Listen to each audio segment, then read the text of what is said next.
Story 3. The Hallway Man. I've seen ghosts for as long as I can remember.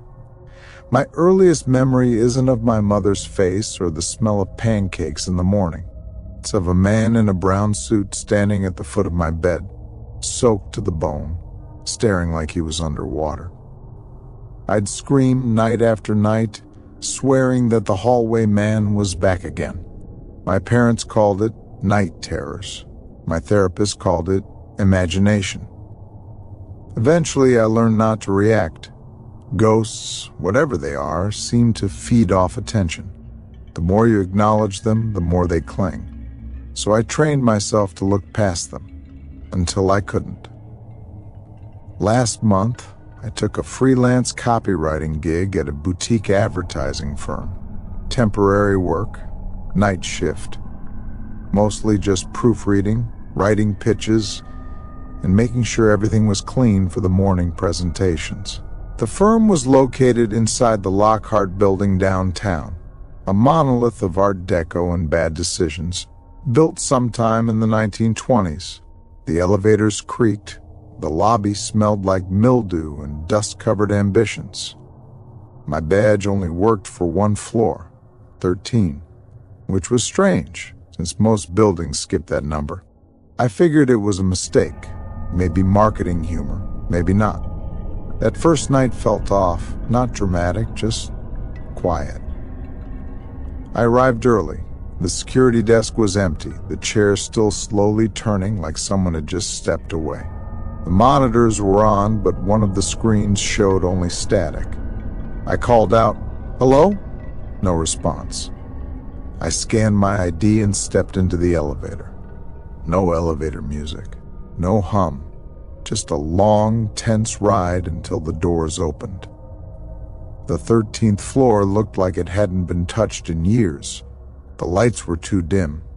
The air had a metallic taste, like old batteries and rusted blood. There were desks, neat, clean, far too clean.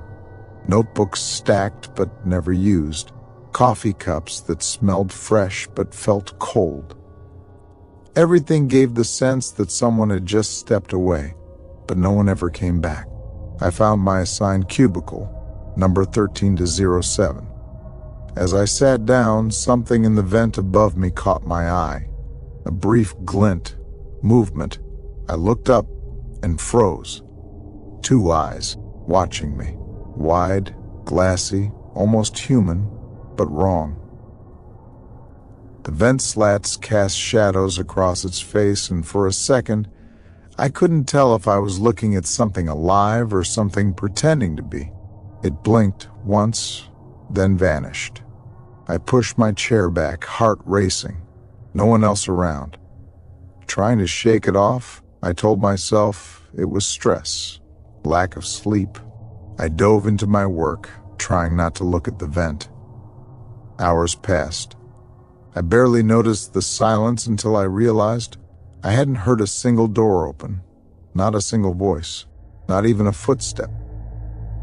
Around 3 a.m., I got up to use the restroom. The hallway to the bathroom felt longer than I remembered. The kind of long that stretches the more you walk. The light above the door flickered as I entered. The restroom was pristine, too pristine. Every stall door was perfectly shut. I picked the last one and sat down, already regretting the extra coffee. The sound started when I was mid-thought. Drip, drip, drip. It wasn't water. It was slower, stickier. I held my breath. Then something dragged across the floor, outside the stall, a soft scuffle, like bare feet across tile. I leaned forward, heart pounding, when suddenly, a face.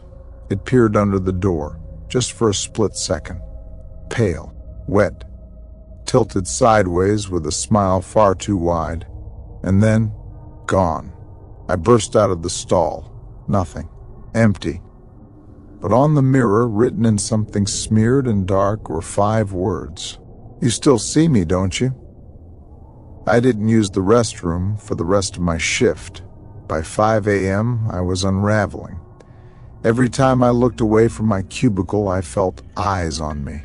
A scratching sound started coming from the inside of the vent, like fingernails on metal, just behind the walls. When I turned back to my desk, my notepad had been replaced. Same type, same paper. But now, scribbled in the margins were fragments, phrases from my childhood. Words only I could recognize. Turn the hallway light on. He's outside your door. Don't look under the bed. I hadn't said those things in 20 years. And then, one final sentence scrawled across the bottom in spidery ink. You brought him back.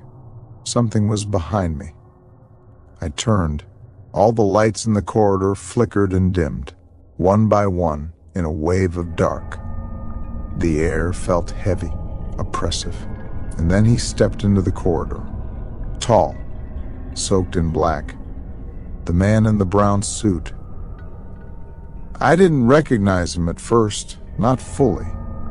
But there was something about his presence, the wrongness of his shape, the water pooling beneath his shoes, the way he tilted his head slightly as if he'd been waiting for me to remember.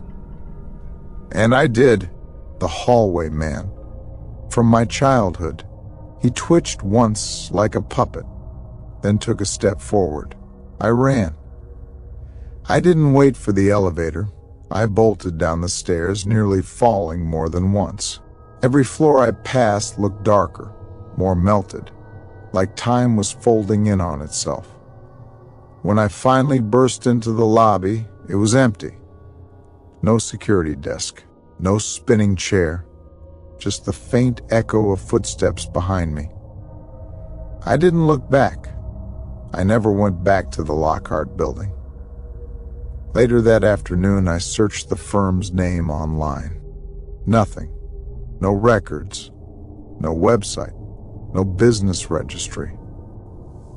Just one archived news article. Fire destroys top floor of Lockhart building. Authorities say floor plan did not match official records. It mentioned missing employees, structural inconsistencies. Floor 13 was never listed in the blueprints. I moved out of my apartment the following week.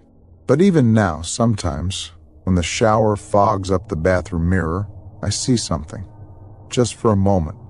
A blurred shape in the glass. Standing behind me. Watching. Waiting for me to look. And sometimes, if the room is quiet enough, I can hear it. That soft, dragging sound, like bare feet across tile, and a soft whisper. You still see me, don't you?